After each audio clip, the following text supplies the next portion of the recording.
Good morning from Michigan. What's going on, everybody? It was a rough week to say the least. Back to back losses for the first time this season, and some form that you feel like, man, we haven't seen that in a while, especially with Harry Kane and Heung-min Son playing up top. You feel like, man, that we're bound to score goals. We're not going to get a lot of chances, just the way that Jose sets up. But man, it was so disappointing, not even getting a lot of chances against Leicester. But we're going to get to all that in just a minute. I'm really excited for the show today. We've got so much planned. Just to tell you a little bit about what's coming up, we've got a couple conversations about the Liverpool game, share my hopes going into it, talk a little bit more about just everything that happened with Stevie B, Jose's comments, and then we'll also get to some Discord comments and things. And I'm excited to have the Irish Yid and Matt Hayes. Today they're going to be our live callers, and we're going to be testing out some video stuff. So fingers crossed that it works. It's going to be all new today. And then, yeah, we're going to talk about the Leicester match as well. I want to talk about Serge Aurier and Jose's refusal to put blame on him.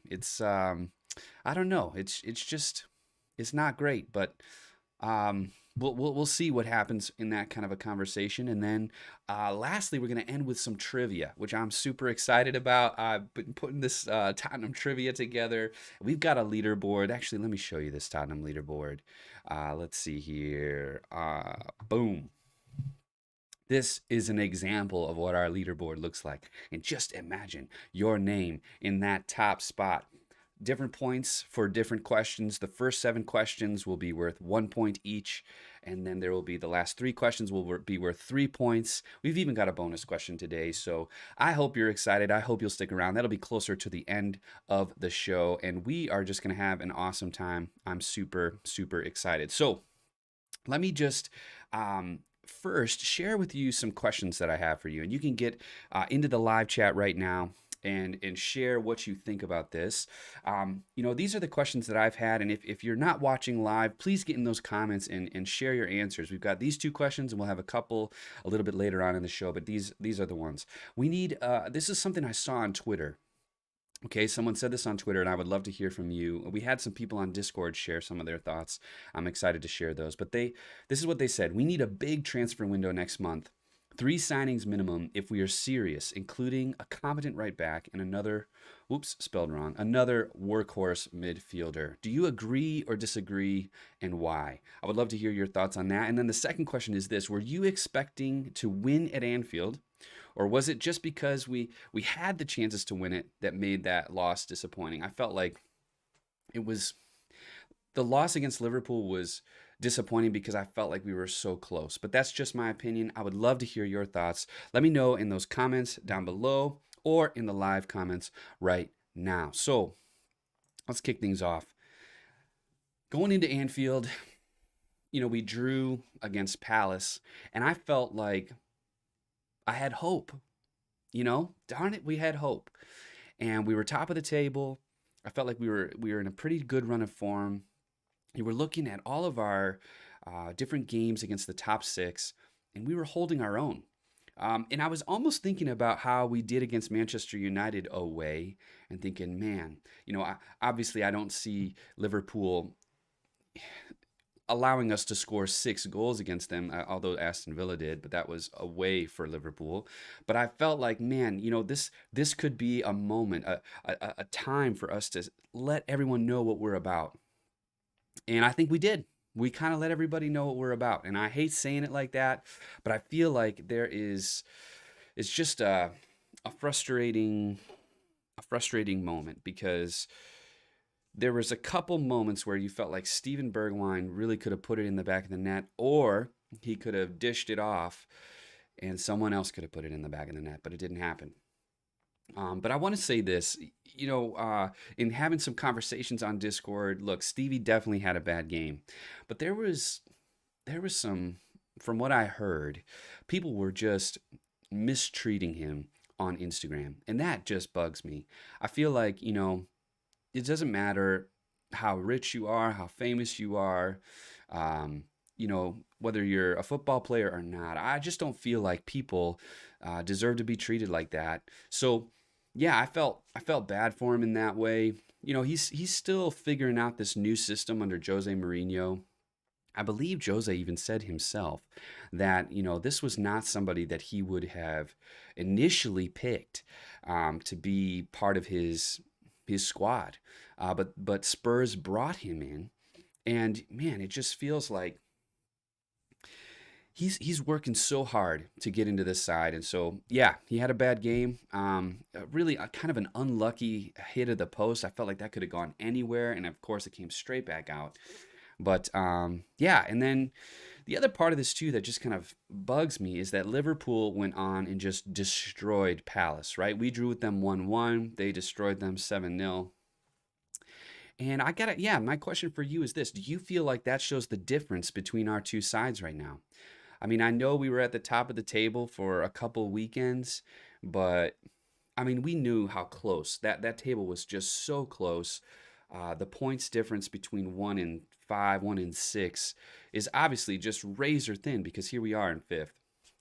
So yeah, I would love to hear your thoughts on that. Do you think that, yeah, we're just still fighting for that top four, and we'll talk about that in a little bit. And it was fun to be at the top for a little bit, but it's really not going to happen. But yeah, I would love to hear from you. So let me share a little bit of the Discord thoughts. But before I do that, let me go to the chat, hear what some people have to say, asking about the quiz. Actually, the quiz is going to be live right here. You're going to answer in the chat, and that's how I know who's going to answer first, because your name's going to pop up first, and then you'll get the points. So stay right here. That's how the quiz will work. It'll be a little trivia at the end. Hey, I see that, Liverpool fan from Michigan. Good to see you, my friend. Happy that you're here. Sad that we lost. Let's see. Giovanni LC, your thoughts on Bale? Man seems to be taking forever to come back to full match fitness. Yeah. I'll talk about him a little bit right now. I feel like it is taking him a long time, but you have to understand, right? His age, he's not been playing. The man's been playing golf. The man was iced out of a side in Real Madrid where you feel like it got to a point where I don't even know, his heart just didn't seem to be in it. And so seeing him having fun again at Tottenham, I think that's a huge first step. But that's like part of the mental thing, is having fun again. But I think he needs to find that drive in him again, and push his body, push himself to get back to those top levels. I mean, what do I know? I'm just, a mid-sized Tony from Michigan, right? So like, I don't know anything at all about trying to get back into full fitness, but I feel like he's just struggling a little bit. It'll happen, but I think that's part of the reason why we saw Levy make this a loan with a second-year option. And hopefully by the end of the season, he'll really, find his full form, and he'll get back to being himself again. So let me get to these Discord comments, because I want to make sure I get these in before we go to our live guests. So Raiyan from Bangladesh, after the game, the first thing they had to say was, "I'm too disappointed. I can cry." Rob from Michigan said this. He said, "All I figured out today is that I don't think I'm emotionally capable for a title challenge." And that is a real question for Spurs fans. Are you emotionally ready for what a title challenge really means?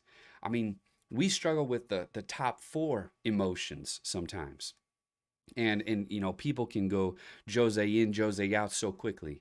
But it's going to be a roller coaster. You want to be part of a title challenge, that's going to be a lot more. I think we're a little hoarse, as Jose said. We are not ready for the big race yet.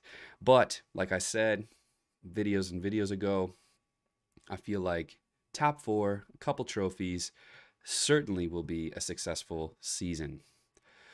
So that was Rob. And then, so Ravenger from California said this: "I don't think we need a big transfer window in January.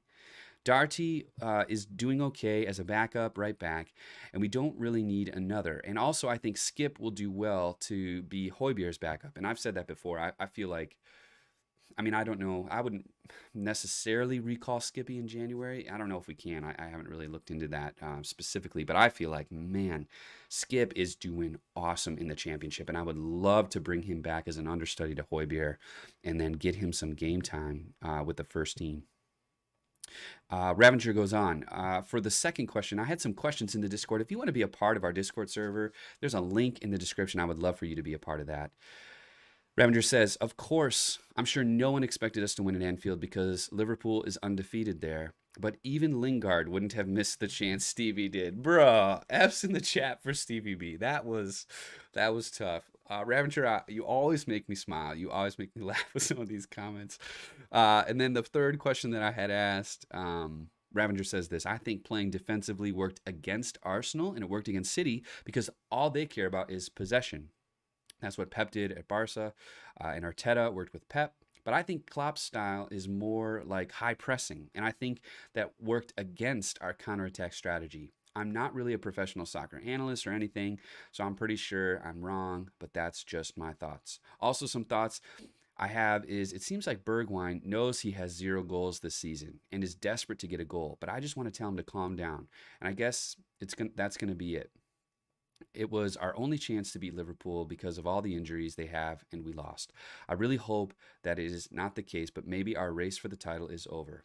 So now Dominic Calvert-Lewin, Salah, Sonny, and Mr. Arsenal are all tied with 11 goals. This was back when we played Liverpool. Yes, I do agree with you. I feel like Bergwijn is very much trying to get that first goal, trying to be a part of this, Son-Kane partnership that is just on fire right now. But Stevie is, it's just like anyone else. When you're in a high pressure situation and you're trying to perform, you want to do yourself proud, right? You want to do the manager proud. And there's no fans in the stands, but that's why I think I'm so disappointed about this stuff on Instagram, because it just feels like the guy's trying. It's not like he's not trying.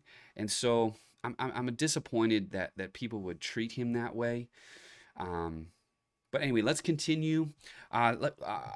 I'll get to the chat in just a second. I want to get to Regina from Discord. Regina said this, Regina from South Africa: for the right back position, we are okay for now. As for Aurier, as Aurier has been excellent. Oh man, this was just after Liverpool, and we have so much to talk about in terms of his penalty. All right, Doherty needs to relearn how to be a right back. He's a decent player to have as a second choice. It probably would be a good idea to bring in another workhorse midfielder who's able to fulfill the role of Sissoko and Højbjerg if either one is injured, because at the moment, I don't think Winksy is able to fulfill that role. Completely agree.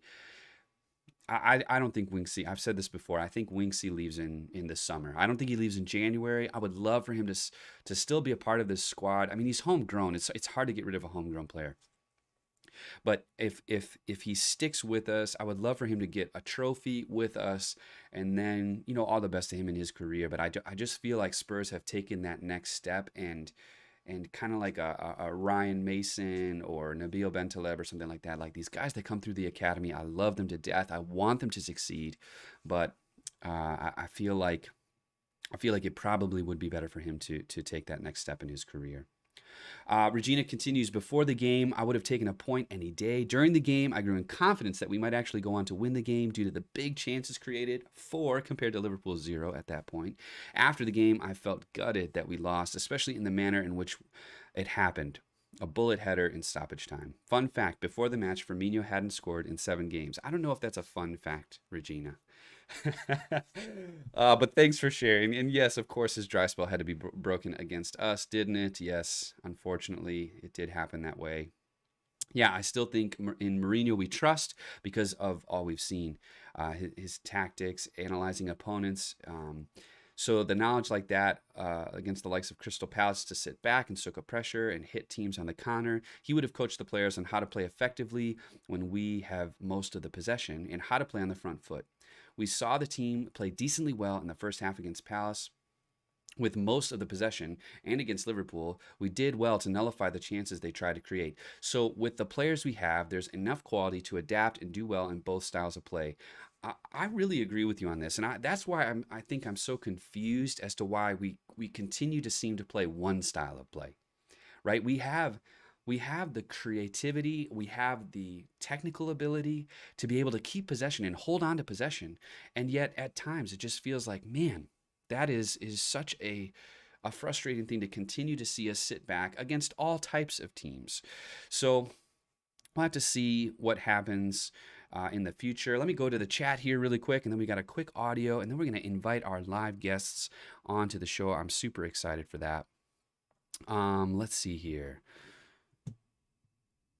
As a Liverpool fan, Spurs were better on paper. Halftime adjustments was Liverpool to win, and Spurs hoped to counter for a draw or a hopeful win. Game was taken to Spurs. I agree with that. I feel like, yeah, especially when you see it happening in the last minute, and it was on a set piece. That's so frustrating to continue to see set pieces take points away from us. Yes, Thomas Nation, you basically have to answer the questions in the chat. You're correct. Bale at least needs to start showing something in Europa at least. One goal is all I ask. I think he has one goal. But yeah, I would love for him to start doing his wonderful things. You know, that first time he got out there and he made some of those moves, you felt like, oh my goodness, here we go. But then, yeah, it's been a little bit of a pause. Hello, Holly. Good evening. Hey, Holly, I don't know what you're up to next Monday, but we should have you on the show. I don't know if you're free. Okay, I gave Serge so much praise, and I feel like I jinxed him. I don't think you jinxed him, but yeah, I was Serge's biggest critic and just started to trust in him. He goes and he bobs someone in the back in the box. The Holly. Oh, man, I'm afraid to say your last name. Agambar? Maybe? I don't know. Maybe I said that wrong. We'll get it right one day. Matt says, can you start praising Liverpool and hope the curse continues? Yes, please. Please do. Matt, I'm so excited to have you on in just a few minutes. All right, let's see. Awesome. That's surely the title wrapped up then. I think it's 99% of Spurs fans think have that curse. Yeah, I mean, this is part of it is like, you get excited, right? You start to see what could be. You start to see that top of the table. You're looking down. There's 15 spots between you and that other North London club. Yeah, I don't know. Anyway, there's a lot going on here. Let me get to this audio that was sent in by Techno on Liverpool. It's a little bit long. We won't be able to listen to the whole thing, so we'll listen to just the first part. Here's what Techno from the UK had to say. So what I think about the Liverpool game, I think we should have won that game, and yeah, we had three big killer chances Yep. and we didn't take them. Bergwijn missed two and Kane Yeah. missed one, and one of Yes. Bergwijn's shot hit the post, and the first one I don't know what he went to do. He hit it with outside of his boot. He tried to open, I think, and yeah, and we messed up our chances. Yeah. Then Well, that's the hardest part is that we had the chances. And the way that Jose plays is you have to take those chances. If you miss those chances, it's over. I mean, we play on the counter. We let them have the ball. And I'm thinking about doing a video. Alex, who has been on our Discord, he's been on the show before. Alex was talking about like the 7 principles of Jose's style of management and play for the teams that he manages, and a lot of it is giving possession to the opposing team because then they have the opportunity to make the mistakes. Well, the problem is if you don't have the ball, I mean, you're gonna have to score an own goal to be able to get goals. So I understand it to a certain extent, but against teams that are like Liverpool, it seems like it's going to be really tough to score goals. We'll continue, Techno. Kane's header, I don't know what he was meant to do. I think he mistimed it. He hit the ball too hard. I think if he mistimed it, he shouldn't have hit the ball too hard. If he hit the ball lightly, it would have bounced lightly and just went in. Yeah. Because Allison was rooted onto the ground. He just didn't know how quick it happened. So yeah, and if Kane scored, that would have been 2-1 up. We would have parked the bus and would have gone Regulon and Rodon forward, 6 at the back, and would have won the game. Yeah, I mean, it would have been awesome, but unfortunately, that's the thing. Like I said, Harry. It's kind of like with Hugo, when Hugo made his mistake against Palace and it ended up in the back of the net. You feel like Hugo, World Cup winning, amazing goalkeeper. He's so good most of the time. He makes one mistake in 12 games, and you say, okay, you hold your hands up. It's a bummer that it happened when it happened. You'd rather have that happen, when we were up by 6 against Manchester United, but instead it happens here. You get a 1-1 draw, and you walk away with only 1 point. So again, Harry Kane, right? The guy, he is amazing, and I love watching him this year. His passes are amazing. His goals are amazing. And so, yeah, so he mistimes the header, just slams it right into the ground. And it's an easy save for Allison. So we're going to get to our live callers, so don't go anywhere. It's going to be about 10, 15 seconds, and we will be right back. Also, get into the questions and answer some of those questions. Would you take anybody in the January transfer window? Let me know in the comments.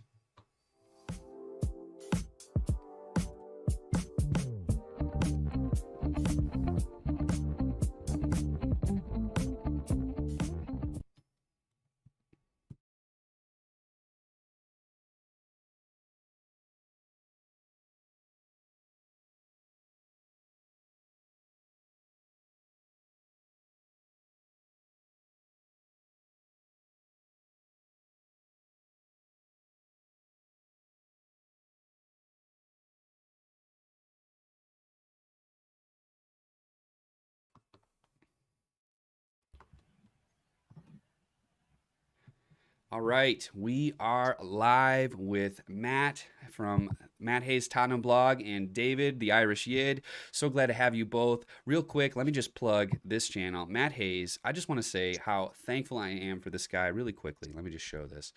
Just passed 4,000 subscribers. So exciting. Going on to 5, I'm sure, and quickly, the new year is quickly approaching. So make sure, if you haven't already, go and sub to his channel. Thanks so much for having me at the very beginning when I was just a new guy out here, just trying to figure out the YouTubes. And yeah, so glad to have you on my show. Yeah, thanks so much for having me. It was a pleasure to have you on my show, and it's a pleasure to be on here as well. This is a live stream I always tune into when I have the chance. I love the format, I love the presentation, everything. It's a great show. So I'm glad to be on it. Yeah, thank you. And David, we're here. We're talking again. You were our first ever live caller. Now we're here seeing you face to face. How are you doing today? Yeah, I'm good. I'm very good. Again, thanks for having me, and I'm sure you'll be on my channel very soon as well. So awesome. Yeah, I would love to do it. So, guys, I want to get your quick thoughts about Liverpool. Then we'll transfer and talk about Leicester.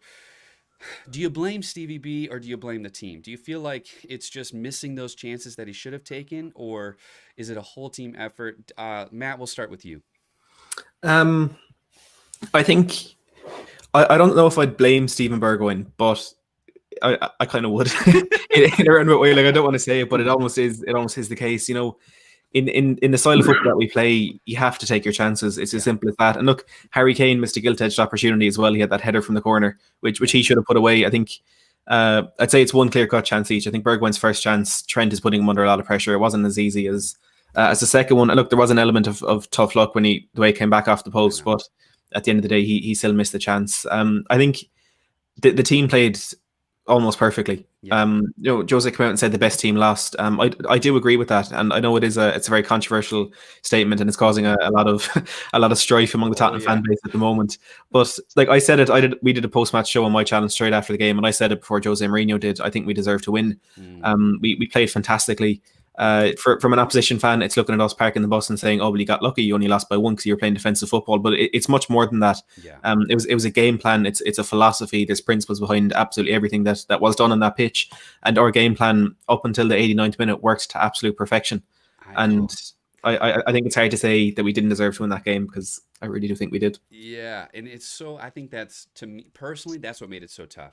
Had they scored in the 60th minute, and it had been like, okay, well, bummer, but to have it right at the death, we were so close to getting any points at all, to get no points. Such a bummer. David, what about you? Do you feel like the better team lost, or do you feel like the better team won? No, I'm in the same camp as Matt, to be honest with you. Look, in the big games, the way we play, it went perfect. The game plan was perfection. Yeah. It's just the same thing that you've seen that's cost us so far this season. You look back to the Palace game and Newcastle game, even the West Ham game. It's not killing teams off and taking the chances when they present themselves. And you've seen the same happen to Liverpool. Like, the thing is, we could be sitting here absolutely praising Mourinho right now and the team, because let's be honest, we should have bet Liverpool. We had the better chances. Yeah. Again, it's just not being clinical in front of goals. Yep. Yeah, and I struggled in the moment to agree with Jose, because I felt like the better team would put those away. You know what I mean? The better team would make those chances count, and we didn't. And part of me, after seeing them just absolutely destroy Palace on the weekend, I don't. Part of me feels like there does show that level of class. They know what they're doing. They've been with Klopp for years now. But I also think that, unfortunately, Liverpool found their footing against us. Like, they got that little bit of luck that got them over the line. We were top, they were second, and now they're back on top. And I just feel like now they're going to take it and run with it. And we know they can go game after game after game without losing any points. So it's going to be interesting. I've got a question from Discord for the two of you. This is Jinty from Scotland. He says this: I don't even want to think about that game. All I want to say is the tactics looked wrong. This is talking about Leicester as well. And so the players looked like they didn't know what to do. There were poor long balls, crosses constantly. My question for you is, does Jose's style of play not fit having Lo Celso and Ndombele on at the same time? And so, yeah, let me just ask you, Matt, do you feel like, because it seems like when the two of them are on, especially with Højbjerg, it's like that perfect midfield three, but it doesn't seem to work out. What do you think? It's a really tough one, because I know Tottenham fans have been calling for so long to have the two of them in the team together. And I think when Ndombele was brought in, obviously it was back with Pochettino, not Mourinho. He was brought in to be kind of a defensive midfielder. I think, in my opinion, it was looking at him as being a replacement for Moussa Dembele, which of course isn't the case, and he's becoming this really crucial attacking midfielder for us. We saw it in the Europa League. Was it against Ludogorets? I can't remember who it was against anybody. In the Europa League, we saw the two of them together. It didn't work out. I believe yesterday, it was against Lask, but yeah. Against Lask, yeah.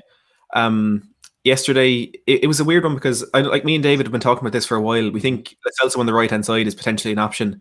And for the majority of the game, I do think he was out wide, but it was such a weird thing, because our formation never really seemed actually set in stone. Yeah. It was kind of like almost we knew the formation that we wanted to play, but whatever player was nearest to whatever position would fill into it at that time. You know, we've seen kind of consistently in the last couple of weeks, it was Ndombele and Kane in a front two, out of possession of 4-4-2. But yesterday, sometimes it was Ndombele and Kane, sometimes it was Kane and Son, it was Kane and Lo Celso. I think there was just a lot of disparity and a lack of cohesion in that team yesterday, which is of course really concerning. But the two of them together on paper, it's absolutely sensational. It should work perfectly. They should complement each other so well. But I think just maybe with this kind of the change in style of the way Ndombele is playing, the way he's kind of now the man picking up the space between the lines, maybe there's just a kind of clash of style of play there with the two of them, which is really upsetting.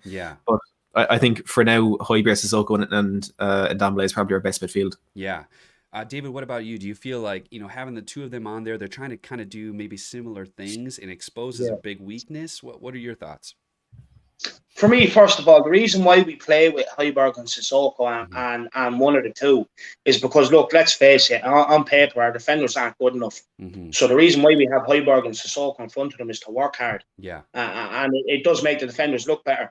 And for me, look, Lo Celso and Ndombele, like Matty was saying, it looks good on paper, but when we have the two of them in midfield, it just doesn't work. They don't work hard enough for it to work. For me, now, I'm kind of at the opinion where I'd switch to a 4-2-3-1.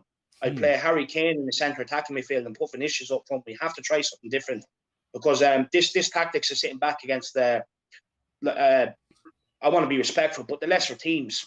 It's just not flying. And to be honest with you, looking at the game yesterday, I don't even think the players are starting to believe in it against these sort of teams either. Yeah, that's an interesting thought there at the end, because I still think they trust Jose. I think they're just trying to figure out what to do. Like, I don't know. It seems like they've been so set up, like you said, to just defend. Everybody work hard, defend. And then when you don't have somebody do that, like Ndombele, Lo Celso, somebody doesn't really track back. It exposes so much. And part of this too, and we'll talk about Leicester right now. The one of the most frustrating things was, well, twofold for me. And I hate saying this, but so I've been back in Lo Celso, but I feel like he's starting to let me down. There are times when he just seems to be like Lamella. And I love Lamella. Like, he's chippy, right? He's like getting these fouls and frustrating opponents and all these different things. But then, like, he'll take some touches and then he'll go to ground and we lose the ball. If he doesn't get the foul, what are we doing? We're just kind of like losing the ball, losing possession. So I'm struggling a little bit with Giovanni Lo Celso. I feel like Ndombele is playing so well. He's being able to carve up a lot of these midfields that are trying to press us really tough, and he just finds a way to get through. But so I'm starting to be frustrated with Gio. The other thing that really I'm getting tired of seeing, not only Serge Aurier giving away a bad penalty, but Serge Aurier pushing up so high and Sissoko coming back, because that's what happened on the own goal with Vardy. It's Sissoko making this run all the way back to the 6, and he just doesn't look comfortable. He's looking at that ball like, I don't know if he thinks he's gonna head it or he's waiting for contact or whatever it was, but yeah, I'm kind of tired of seeing that. But at the same time, if we're gonna have them running down the flanks, then someone's got to move into those spaces. So yeah, Matt, I want to ask you, like, do you think that it's time to start figuring something out with Serge? Like, I mean, he's been playing so well. I've been trying to give him a lot of credit this year. But man, to just boulder into somebody like that, it's just so frustrating. Yeah, it's a big concern, because it's the main thing we've been saying about him this season in terms of his improvement. You know, he's taken this rash, I'm going to call it idiotic side of his game out, because you know, in the past he's given away stupid penalties, he's gotten stupid red cards, but he's been so composed this season. And I know we lost the game on Wednesday, but I think this comes off the back of his best performance in a Spurs shirt. You know, keeping Mane in his pocket. He won 10 tackles in that game against Liverpool, which is the most of any player in a Premier League game this season, against one of the best wingers in the Premier League. So it was an outstanding performance from him. I think in terms of Sissoko kind of dropping behind him and covering those spaces, I think, you know, if you do have to pick one of them to go forward, I personally will pick Serge Aurier, because he's, you know, fullback. He has that better, he's a better whip into the box. But it's a great point you make about, you know, Sissoko being the man at the back post for that goal. Because even just as you said that, I remember a few points off the top of my head when Aurier defended those situations really, really well. I don't think it was against Vardy, but there were one or two where he did the exact same as Sissoko, in that he didn't try and win the ball, but he made sure his opponent didn't, and he did it perfectly. Whereas Sissoko did it horribly, and of course it ended up with the ball in the back of the net. But look, I'm a fan of Aurier, and I know there's going to be a lot of fans who, you know, at this moment are going to be going into, you know, I call it my own video, they're going into meltdown, and they're straight away putting it on Serge Aurier because he's done this so often in the past and he's done it now again, so let's forget this period of 3 months where he's been outstanding and has been a great player for us. Which I think is a bit harsh on him. And I just want to touch as well on what you were saying about Lamella. I think we miss him massively. We really, really do, because he was such an important player for us earlier in the season. I can't wait to have him back. Totally. Yeah, and actually, to go to your point, David, what you were talking about the players, we actually had this question come in as well. Regina from South Africa said, based on the recent results, do you think certain players, maybe not all of them, but certain players are starting to lose faith in the Mourinho way and his style of play? Are they unable to implement his tactics, or is Mourinho wrong? Because Mourinho has said sometimes, I tell them to do one thing, and then they go out and do something different. So yeah, what are your thoughts on that? Do you think they're unable to do it? Do you think they're just not trusting him, and so they're doing their own thing? Let me know. No, look, let's be honest about this, right? These are the same tactics we praised up until before the Palace game, because we were top of the league. And for me, look, the players are clearly able to do it. It's just the same thing we've seen time and time again over the years, especially some of the players that have been there since the Poch era. They're just not capable of taking on instructions. They're just not capable, and that's the problem. That is the biggest problem. I just want to touch on a couple of points there as well, the Lo Celso thing. I do agree with you. Fully agree with you. Like, for me, everyone, he looked great in Europa League.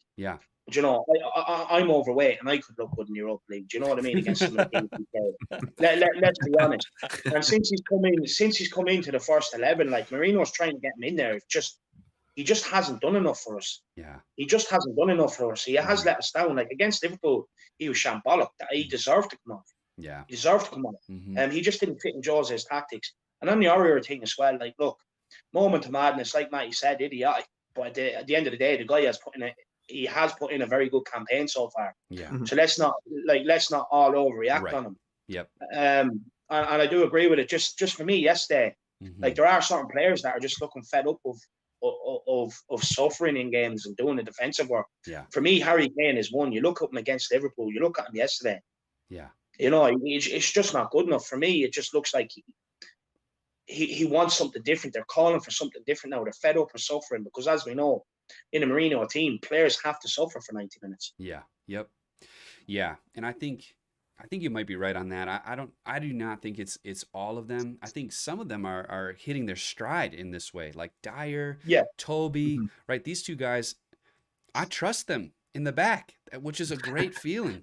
It's a weird feeling. It is a very weird feeling, but I trust them when they're in the backfield. I do feel like Sonny and Harry, they're scoring like crazy. That's the thing that's hard to disagree with, because you feel like, yes, they're not playing the style that they used to play under Poch, but they're getting the goals and they're getting the assists as well. So you would imagine if it was an argument in the dressing room, it would be really hard to argue against what the production is, because especially with these guys' contracts, right? They get bonuses for goals. I don't know if they get bonuses for assists, but they're going to be happy with the amount of goals that they're getting already, and we're not even halfway through the season. So, yeah, the other question I had for you, David, we'll start with you on this one. They started poorly again, and I feel like, whose fault is that? Is that the players' fault? Is that Jose's fault? Especially off the back of a loss to Liverpool, I would have expected more from that first 10 minutes against Leicester. Yeah, look, this is the reason why yesterday's result was so hard to take, is because they just didn't show up. Let's be honest about it. They just didn't show up. It was a bad day at the office. It's been a bad week. They just didn't show up. For me, to be honest with you, they look tired. They look tired. I think the early stages of Europa League might be catching up on them. But at the end of the day, as well, it's a hard one, because it's not really an excuse. Like, these are the same players that are coming out in the press saying, "Oh, we might have to leave Tottenham because we want to win trophies."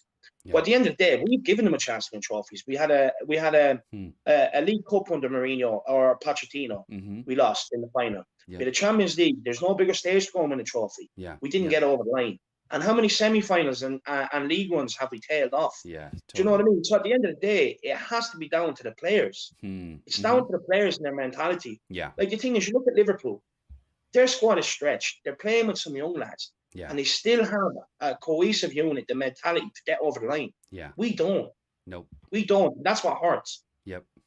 Yeah, it does hurt. And I feel like, do you think it's a hangover, Matt? Do you feel like, you're top of the league, you're against Liverpool, you're away at Anfield, you got all these high hopes, they're dashed in the last minute. Do you think it's like a little bit of a hangover against Leicester, even though it's at home? I definitely do. And again, it's kind of something I touched on in my own video. It's no coincidence that Liverpool have now gone and got their best result of the season, while we get arguably our worst result of the season after that game on Wednesday, because we knew straight away the effect it was going to have on the Premier League table. First of all, with Liverpool going 3 points clear of us. But I think I definitely at the time underestimated the mental effect this could have, because as you mentioned, it's so difficult to take with that last minute goal. It's the worst way we could possibly win that game, given the chances we missed as well. And there's definitely going to be some sort of mental effect, and it's just it depends on how quickly Jose Mourinho can turn that around. And I don't think his comments after the game yesterday helped, when he kind of again sort of went with the best team lost yesterday. They didn't. The best team won 2-0 without any doubt. We just weren't at it. We weren't good enough, and I think we do have to cut some slack in that, like, towards the players, in that we went out there, and I don't think we went out to park the bus as much as we have in recent games. But we didn't want possession, which again, look, is fine. It's the way we play, but I think we do have to have a willingness and an ability to adapt to whatever opponent we were coming up against. And Leicester were coming there, and they didn't want the ball either. They wanted to catch us on the counter attack as well, and it ended up in a situation where neither team wanted the ball, but one of them had to have it, and we ended up having the majority of the ball, if I remember correctly. And because we had set up to not do that, we didn't seem to know what to do. And I don't know if it's a lack of plan B from Jose Mourinho, or if maybe if Leicester just counteracted our plan B enough. I don't really know what it was. But whatever it was, it just wasn't good enough. And adding that to, as you were saying, the hangover from the players, it was just a recipe for disaster. And unfortunately, we came out of there with no points. I agree with you. I feel like,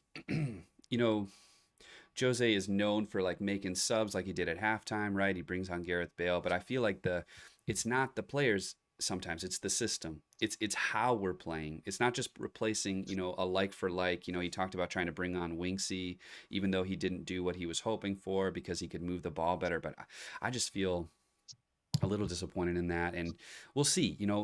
Jose's always talking about evolving, and we'll see how he evolves, especially around this new January transfer window coming up. And I wanted to talk about that with you guys as well. Do you, I'll start with Matt. Do you think that we make a decent splash in January? I know from the Amazon documentary they said it's the worst time to try to get into the market, but yeah, what do you think happens in January? I think we dip into the market, and I think we have to. There's a lot of talk of an attacking midfielder, and now Fabrizio Romano has said last week that there's a very high chance Dele Alli will be leaving Spurs. So I think because Ali has in the last couple of weeks kind of crept back into our plans in the league, he's made 2 sub appearances. He's been a regular in the Europa League. Yep. I think because of that we kind of do have to replace him. I don't think it has to be a massive signing. Dominic Szoboszlai is a player we were looking at. And he's now gone to Leipzig. I think Marcel Sabitzer. There's another few reports today about Marcel Sabitzer kind of coming from unreliable sources, but they're creeping back into the media. So I think we could be looking at an attacking midfielder, and I think a centre back as well may also be an option. Jose Mourinho wants a pacey left-footed centre back, which isn't Milan Skriniar, unfortunately. Yeah. But there are a lot of fantastic left-footed centre backs out there. Yeah. So I think Tottenham will go into the window. Whether or not we have a successful window remains to be seen, because for any team, the January window is difficult, and adding the the current global climate at the moment, it makes it even harder. But I think we have to look at it. Yeah, for sure. David, if you could have Christmas right now, you could say anyone leaves, anyone comes, but you can only have one come in, and you can have as many leave as you want. Who would you send away, and who would you bring in? Oh, well, look, if anyone watches my channel, other channels have gone, it's no secret. The first one out the door is Harry Winks. The homegrown is no reason to keep the guy. At the end of the day, he's just not good enough. Let's call a spade a spade. Let's stop making excuses for players that aren't good enough. This is why we don't win anything. Yeah. Look, Ben Davies, 7 years at the club, still failed to nail down the starting left back position. It's unheard of at any other club. Davinson Sanchez, look, he's just not good enough. Mourinho targeted him in UEFA Cup, in the Europa Cup final that time when United play Ajax. So Mourinho has no plans for him. Yeah. Them guys have to go. For me, I'm even starting to consider Lucas Moura and sending Bale back, because Bale rather be on the golf course at the minute. That's what it's looking like. For me, coming in, I'd love to get Sabitzer in. When we played Leipzig in the Champions League, he was the best player on the pitch. I've watched Leipzig a few times, and he always has an impact. Centre backs, it's a hard one. Look, I would like to see us go and get Skriniar, but like Matty said, we need a left-sided centre back with a bit of pace as well. Yeah. And I'd probably go and get Leon Bailey maybe, because we were linked with him last summer. I do think it's achievable. We just need someone who can play on the right with more output. Yeah. Would you send Danny Rose away? Just kidding. Oh yeah, of course. See, to be honest, I'm joking. I forgot all about him. Yeah, that's the thing. You always forget about him. That's what the reason why Danny Rose hasn't been sent away is because him and Levy are at loggerheads. Danny Rose came out, talked about the club. Levy was never going to forget that. No. Now we could have ripped Danny Rose's contract up and let him go somewhere on a free. Yeah. But Levy's not going to give in. Levy's not going to do it for him, especially after the way he's treated Tottenham. And that's why we're in the situation with Danny Rose we are. Yep. Yeah. Guys, thanks so much for doing this today. It has been such a pleasure to chat with you. I hope to catch you guys again. I'm going to have to get back to some of these other comments that people make, because I just want to honor what they've done and the time they've taken. But thank you as always. And hopefully we can see a win at Stoke. Do you guys have any scoreline predictions before you go? We'll start with you, Matt. I think we play a strong team against Stoke, and we need a reaction, and they're a championship team who are struggling, so I'm going to go 3-0 Spurs. 3-0. All right. What about you, David? I'm going to go 2-0 Spurs, just purely because they have the old Northern Ireland manager. We know that he is well capable of grinding out those results, and he plays similar to Mourinho. So it's going to be a very interesting counter. And to be honest, even when we were top of the league, when we got Stoke, I said it's not going to be easy as possible. I'm not 100% confident. Yeah. So I just hope my prediction is from then is wrong, and I hope my score prediction is right. So we'll wait and see. Yeah. Well, I'll give my prediction at the end of the show. I don't want to give it away right now, but guys, thank you so much, and we'll check in with you another time. Thanks very much, Anthony. Yeah, have a great one.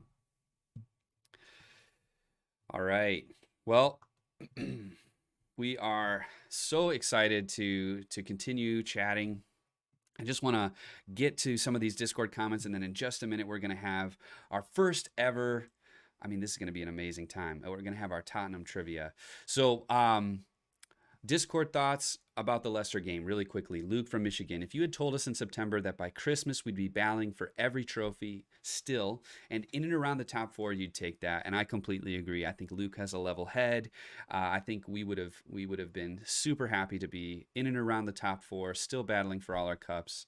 So I agree with you there. Rob, also from Michigan, says, my main thing is that Jose's system makes it so that we have to be perfect in front of goal. We only generate 3 to 5 legit chances a game. So we have to take at least one. And up till a few games ago, Kane and Son had been perfect. It's true. I think they're not just legit chances; they're clear-cut chances, and I think that's what's so frustrating when you miss them. Regina said, Leicester deserved to win, mostly because from the get-go they attacked, defending really well against us.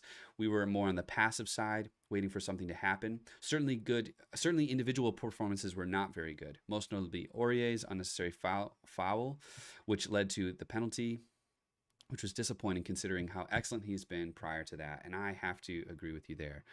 KT from India sent in this audio. We still got a couple spots left on our starting 11. If you send in an audio clip, you're one of the first 11 people. You'll be part of the Discord server role called the starting 11. Here's what KT had to say. Hi guys, hope all of you are doing well. Well, let me start by saying that it was such a disappointing result today. Yes. I was really hoping for a reaction after the midweek Liverpool game. But instead, what I saw was a lackluster performance from the team. Yeah. Couple of things I noticed. Firstly, I thought that the intensity was really missing in the performance today. The team did not look sharp. Instead, they looked very leggy and deflated. Yes. Do you guys think this has to do with the mentality of the team after a big loss? Another thing I noticed was we seem to have only one plan.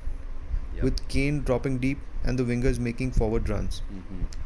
I think we really need to have a plan B in place. Yes. For matches where opponents tightly mark Kane and Son.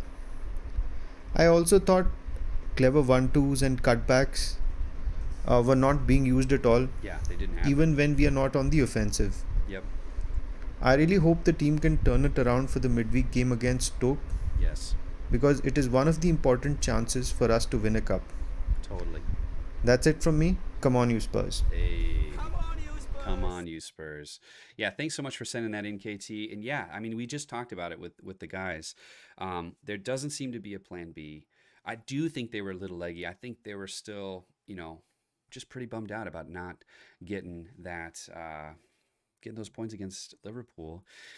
And it showed in those first couple minutes. So thanks so much for sending that in, KT. Now we're going to get to our trivia. I hope you are ready. I don't know if Thomas Nation is right here, but I saw he looked really excited for this. So here is how it's going to work, okay? You're going to have 11 seconds.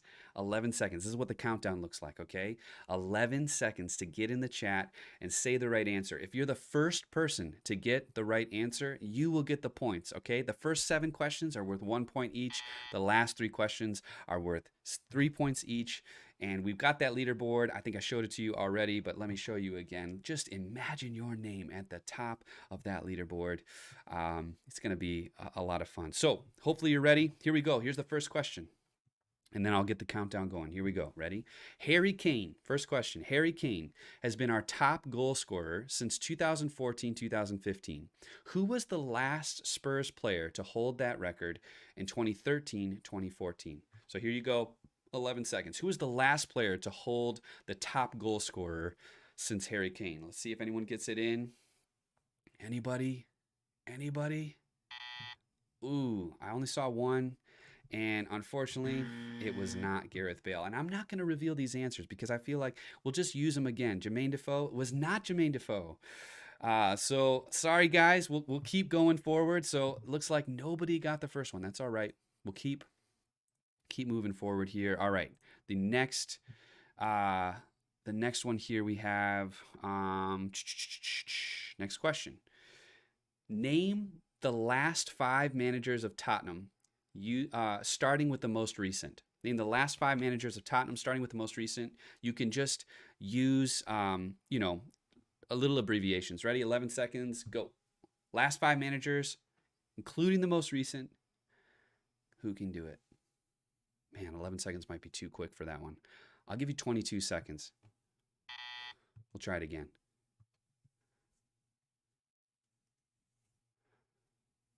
That's 3. The rest, I have no idea. Oh, man. All right. So we got 3 of the 5. I'll give you 11 more seconds.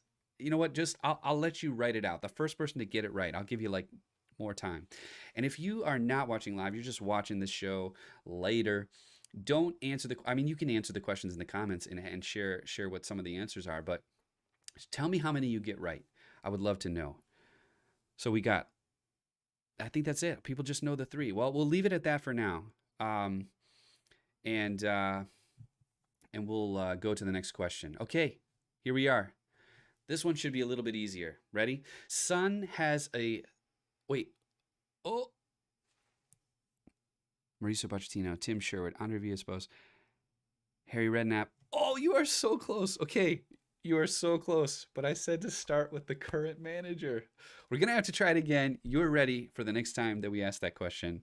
So disappointing. I know. Sorry about that. We're just lost on a VAR decision. Sorry about that. Okay, next question.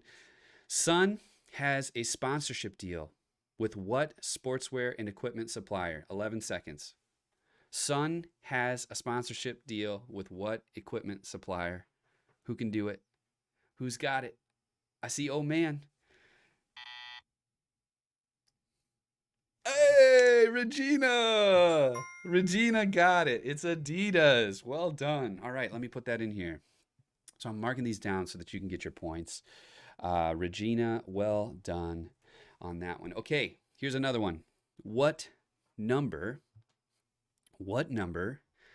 and this is only 11 seconds because I know you could Google it really quickly. What number is Dane Scarlett this season? What number is Dane Scarlett this season? 11 seconds. Got to get it in quickly. Who's going to get it? 72? Nope. Not 72. And actually, it is not 43. So keep guessing later. Man, we are just moving through these. Here's the next question. Where, oh, this one might be tough, but I think these are fun. Here we go. Countdown's going to get started in just a second. Where is Cameron Carter-Vickers on loan? Where is Cameron Carter-Vickers on loan? Here's the countdown.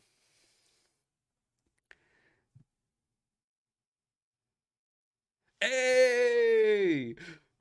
Regina again. Well done.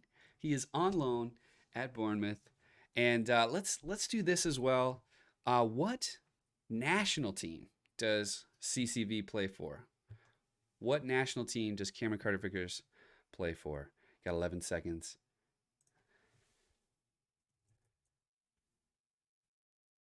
Yes, he plays for the U.S. Regina is on a roll. Yes, he plays for the U.S. even though he grew up in England. Kind of a new. I mean, I feel for him because he's playing for us. It's going to be rare. So we got, let's see, 1, 2, 3, 4, 5, 6 questions. So here's the 7th question, worth 1 point. Okay, Eric Dyer launched an app. What is it called? Eric Dyer launched an app. What is it called? Oh, Regina! Wow, we're out of time, but you got it right. Well done again. It is called Spotless, and it is about food. And I have not downloaded it yet. I would love to know if you have downloaded it. Regina is quick. She is quick. All right, now we are on to the 3-pointers. This is going to be so much fun. These are going to be a little tougher, I believe. So that's why I've made them worth 3 points. Here we go. On their 125th anniversary in 2007, Spurs drew 4-4 with what club? Okay. On their 125th anniversary in 2007, Spurs drew 4-4 with what club?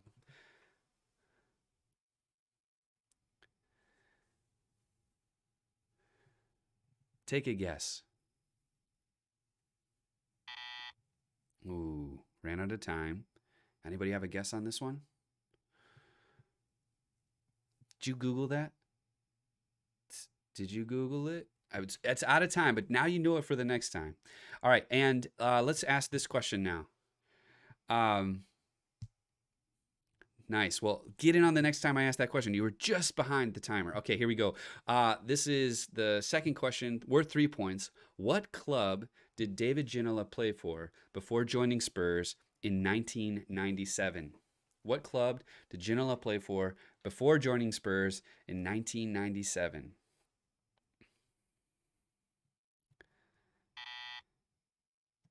I'll give you 11 more seconds. Well, no, because you can Google these. I can't do that.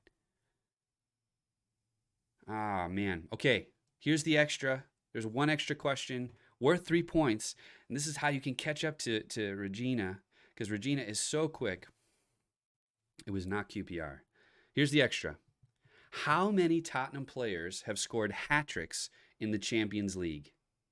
How many Tottenham players have scored hat-tricks in the Champions League? 11 seconds. Pick a number. How many players have scored hat-tricks in the Champions League? Oh, Regina! Well done at the last second. It's 3. The answer is 3. Regina, let me know if you know who they are. If you can guess who they are, I'll give you an extra point for each one of those as well. So I'm giving you the 3 points. If you can guess the 3, you'll get more. Jeez, Regina has the Tottenham Trivia I'm only going to put one name on here. I'm going to put your guys' name on here. Thomas Nation, I'll put you on here, and Harry Kane as well.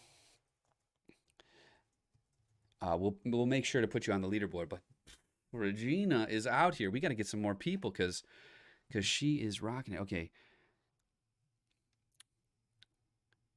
Yes. All right, Harry Kane, I'll give you Bale, Kane, and Lucas, because that is the answer. I'll give you 1 point because you had enough time to kind of Google that. And I feel like we got to be quick on these things. So I'll give you 1 point for that, Harry Kane. And yeah, we'll keep moving forward. We're almost done with the show. Guys, that was so much fun for me. And it was so exciting. So thank you so much for being a part of that. And we're going to probably do this. I don't know if we'll do it every week. You let me know in the comments if you want to do that every week, or we should do that on whatever, the 4th Monday of the month or whatnot. We don't want to do too much of a good thing. You know what I'm talking about? So, all right, let me get back to Stoke on Wednesday, because here's the reality. Like my first thought is we'll win, right? Like we'll win, no big deal. But then my head tells me that I really don't think this is going to be an easy win. You know, the guys we were talking with were talking about, potentially, 2-0, 3-0. I hope. But my head says 2-2. I think we draw and then we go to penalties. And I think we go through on penalties. But I just feel like Jose's going to go strong. But this 2 back-to-back losses, it's going to be tough to have these guys come back from that. And yeah, I think he'll go strong. I think he'll have Kane in there and Son in there and Hugo's in goal and all those different things. But it's going to be a dogfight, and hopefully we can get through to the next round. But to meet Stoke at this time, they'll be excited. They'll be thinking they can take it to us. And like David was saying, I thought that was interesting. They're going to want to win. Their manager knows how to beat these bigger teams maybe, and so that's going to be a difficult test. Then we have Wolves on the weekend away as well. And I don't have a strong feeling yet. But again, and I'm a Spurs fan, okay, at heart. My heart is here. But I'm just being honest. I think it's a draw. I think we draw 2-2. So, yeah, a 2-2 on Stoke, 2-2 against Wolves. And we'll get our scoring again. But I think the confidence is just a little shaky right now. And I don't know if we're going to make it. We're going to lose some more points, I think, before we gain more points. So, Techno, I know you sent something in about potential January transfers, and so we're going to get to you next time. And I would love to hear from you. You know, I've got these questions that I'd like to share. Had 2 questions at the beginning. Here's 2 questions at the end. So one of these questions we talked about with Matt Hayes and David, and go check out their channels. Make sure that you subscribe. They're awesome people. But so the first question we asked them: does Jose's style of play not fit having Lo Celso and Ndombele on at the same time? But this is my question number 4 for you. It's a this or that. You can do one or the other. You can either sell 4 players for top dollar, and who would you sell? Let me know in the comments down below. Or Levy signs 1 player for 50 million. Who would it be and why? So let me know. But yeah, so much fun. Glad to be with you and playing some trivia. Hopefully we'll get some more people involved. Regina, you're definitely on the top spot. And as ever, it was great talking with you.